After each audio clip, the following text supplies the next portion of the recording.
A Cybertruck owner was driving with his dad and decided to demonstrate how the system repeatedly misidentified his driveway.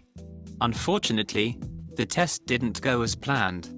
Initially, FSD seems to be operating as expected and drives smoothly down the country road as it approaches his driveway. The Cybertruck then begins to slow down and turns on the left signal.